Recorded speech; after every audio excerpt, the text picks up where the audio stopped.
بسم اللہ الرحمن الرحیم۔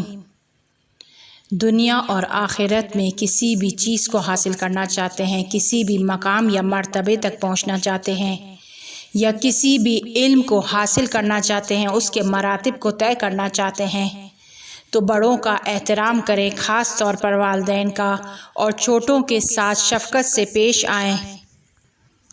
آج جس موضوع پر بات کرنے جا رہے ہیں وہ ہے چھپا ہوا علم۔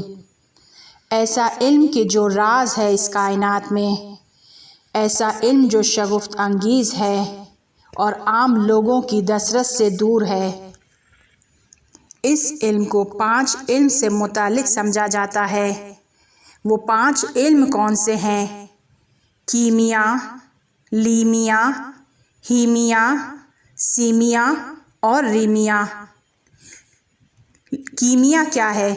کیمسٹری کا علم ہے۔ عنصر اور عناصر کے بارے میں معلومات ہے، خاص طور پر سونا اور چاندنی کے بارے میں ہے۔ لیمیا تعویذ کا علم ہے، پاورفل تعویذ کا علم، اور زمینی اور معنوی طاقتوں کو ملا کر شگفت انگیز کاموں کو انجام دیا جاتا ہے اس میں۔ ہیمیا کیا ہے؟ ہیمیا فلکی شکلیں ہیں، ستاروں کا علم ہے اور ان کو تسخیر کرنا ہے، آسمانی طاقتوں سے ارتباط برقرار کرنا ہے کہ جس میں ارواح اور جن شامل ہیں۔ اس کے بعد سیمیا ہے۔ سیمیا کیا ہے؟ کسی دوسرے شخص پر اپنے ارادے اور خیالات سے اس کے ارادے اور خیالات کو کنٹرول کرنا ہے، اپنے ارادے کا دوسرے کے ارادے پر اثر ڈالنا ہے، کسی کے ذہن کو کنٹرول کرنا ہے۔ اور آخری میں ہے ریمیا کہ جو جادو کا علم ہے۔ اگر ان 5 کلمات کیمیا، لیمیا، ہیمیا، سیمیا اور ریمیا کے پہلے حرف کو لے لیا جائے تو اس سے بنتا ہے کلہ سر، یعنی تمام راز۔ بقول شیخ بہائی کے بعض علماء نے اس بارے میں مفصل کتابیں لکھی ہیں اور ان 5 علوم کی جانب اشارہ کرتی ہیں وہ کتابیں۔ اس علم کو خمسۃ محتجبہ کہا جاتا ہے، یعنی پوشیدہ، 5 پوشیدہ کہا جاتا ہے۔ بعض شیعہ منابع میں اس میں مزید اور علوم کو شامل کیا گیا ہے۔ علم جفر، حادثات کی پیشن گوئی کرنا کہ جو ائمہ سے مخصوص ہے۔ علم رمل، پیش آنے والے اتفاقات کو پہلے سے دیکھنا یا ان کے بارے میں خبردار ہونا۔ کیسے؟ نقطوں کے ذریعے، لکیروں کے ذریعے، شکلوں کے ذریعے، لکڑی اور کنکروں کے ذریعے۔ کہ بعض کا کہنا ہے کہ اس علم کو حضرت جبرائیل علیہ السلام نے حضرت آدم علیہ السلام کو سکھایا۔ اس کے بعد علم اعداد ہے، مستقبل میں پیش آنے والے حادثات کا تعین کرنا، اعداد کے ذریعے، رقم کے ذریعے۔ آفاق کا علم، آئندہ کے حادثوں پر تصرف حاصل کرنا۔ کیسے؟ عدد اور شکل کو آپس میں ترکیب دے کر۔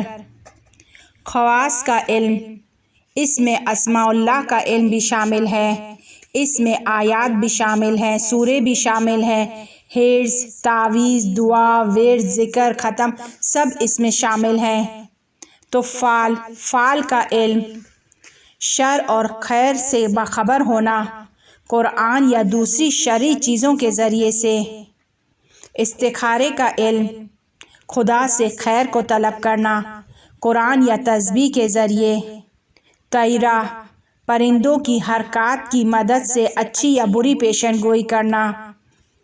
اختلال کا علم، رکاوٹ کا علم، اعضاء کا علم ہے یہ، اعضاء کے پھڑکنے یا رکاوٹ ایجاد کرنے سے حوادث کی نشاندہی کرنا۔ اکتاف کا علم، آئندہ کی پیشن گوئی کرنا۔ کیسے؟ نقطوں کے ذریعے، تل کے ذریعے، لکیروں کے ذریعے، جسم پر موجود لکیروں کے ذریعے، گوسفند کے بازو کی ہڈی کے رنگ کے ذریعے۔ وہم اور دم کا علم، کسی شخص کی معنوی اور روحی حالات کا وہم اور دم سے مشاہدہ کرنا۔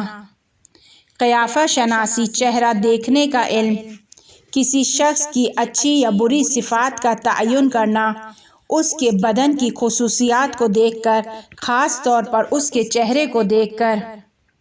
لکیروں کا علم، ہاتھ پر لکیروں کو دیکھ کر، ہاتھ کی لکیروں کا مطالعہ کر کے انسان کے ساتھ پیش آنے والے حادثات، اتفاقات کو مشخص کرنا۔ ملاحم کا علم، آئندہ کے برے حادثات، خاص طور پر آخری زمانے کے حادثات کے بارے میں پیشن گوئی کرنا۔ اشیاء کے خواص کا علم، قدرتی ماحول میں جاندار اور بے جان اشیاء کی حیرت انگیز خصوصیات پر تحقیق کرنا۔ اسطرلاب کا علم، تقدیر کو حاصل کرنا، تقدیر کے بارے میں جاننا، کس طریقے سے ستاروں کے ذریعے سے، خاص ستاروں کے علم کے ذریعے سے، ستاروں کے خاص ابزار و آلات کے ذریعے سے۔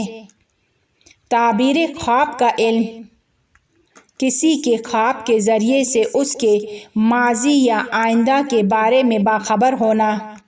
ہپنوٹسس کا علم، مصنوعی خواب کے ذریعے سے انسان کو کنٹرول کرنا یا انسان کی خود کی اندرونی طاقت کے ذریعے سے دوسرے شخص کو کنٹرول کرنا۔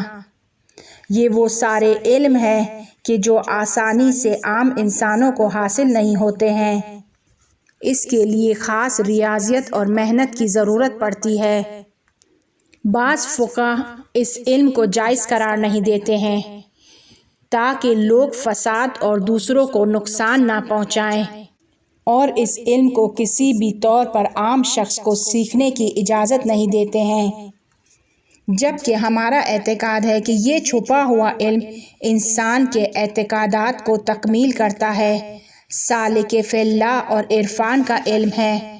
نفس سے جہاد کرنے کے آلات اس علم میں شامل ہیں کہ جس کو استعمال کر کے وہ خدا کے قریب ہوتا ہے، جیسے ذکر، دعائیں، چلے، روح سے ارتباط، احضار کرنا وغیرہ۔ اور جب ہم بڑے بڑے علماؤں کی زندگی کا مطالعہ کرتے ہیں، جیسے شیخ بہائی، آغائے کشمیری، آغائے مجتہد تہرانی وغیرہ، تو وہ سب ہمیں اس علم میں غرق نظر آتے ہیں۔ لہٰذا یہ علم دین کا علم ہے، عرفان کا علم ہے۔ اگر یہ علم غلط ہوتا تو علماء کبھی بھی خود کو اس سے آلودہ نہیں کرتے۔ بس شرط یہ ہے کہ اس علم کا صحیح استعمال کیا جائے۔ قدرت حاصل ہونے کے بعد یا اگر کسی کے کوئی حالات کا معلوم ہونے کے بعد آپ اس علم کو خود تک محدود رکھیں اور صرف بشریت کے فائدے کے لیے استعمال کریں۔ جہاں آپ کو اجازت دی جاتی ہے صرف وہیں پر استعمال کریں۔ ہمارا دین ایک غیبی دین ہے۔ اس دین کو تکمیل تک پہنچانا بغیر باطنی اور معنوی طاقت کے ممکن نہیں۔ اس علم تک پہنچے بغیر نہ کوئی سالک بن سکتا ہے اور نہ عارف۔ یہ ایسا علم ہے کہ جو سیکھنے سے حاصل نہیں ہوتا۔ اس میں خاص جگہوں پر اذن روحانی چاہیے ہوتا ہے، ملائکہ سے اذن لیا جاتا ہے، یا امیر المؤمنین یا بڑے بڑے مجتہدین سے اجازت لی جاتی ہے۔ ایک خاص قسم کے چلے سے گزرا جاتا ہے کہ جس میں اگر وہ آپ کو اجازت دیتے ہیں تب جا کر آپ اس میدان میں قدم رکھ سکتے ہیں۔ یہ معمولی علم نہیں ہے اور اسے ہر کوئی نہیں سیکھ سکتا۔ اس میں انسان کو خود کے نفس پر کنٹرول کرنا پڑتا ہے، اپنی بہت ساری خواہشات سے گزرنا پڑتا ہے، جہاد کرنا پڑتا ہے، اور یہ کوئی ایسا راستہ نہیں ہے کہ جو آپ کو اسکول یا یونیورسٹی کی طرح چند سال میں آپ اس کو طے کر سکتے ہیں، بلکہ جس قدر آپ اپنے نفس پر زیادہ کنٹرول کرتے جائیں گے اسی قدر اس میدان میں آگے بڑھتے چلے جائیں گے، سیڑھیوں کو طے کرتے چلے جائیں گے۔ یہ انسان کے اندر کا ایک سفر ہے، روح کا سفر ہے۔ یہ علم صحیح طریقے سے استعمال کرنے والے اور صحیح مقصد رکھنے والے کو ہی حاصل ہوتا ہے، کیونکہ یہ کائنات کا علم ہے۔ اگر آپ لوگ اس علم کے بارے میں معلومات حاصل کرنا چاہتے ہیں، اس میدان میں قدم رکھنا چاہتے ہیں، تو ہمارے چینل کو سبسکرائب کریں۔ اس کے علاوہ کمنٹس کریں، لائک کریں، تاکہ ہمیں آپ لوگوں کی زیادہ سے زیادہ حمایت حاصل ہو۔ انشاءاللہ میری پوری کوشش ہے کہ اس علم کے بارے میں مفید معلومات آپ تک پہنچاؤں۔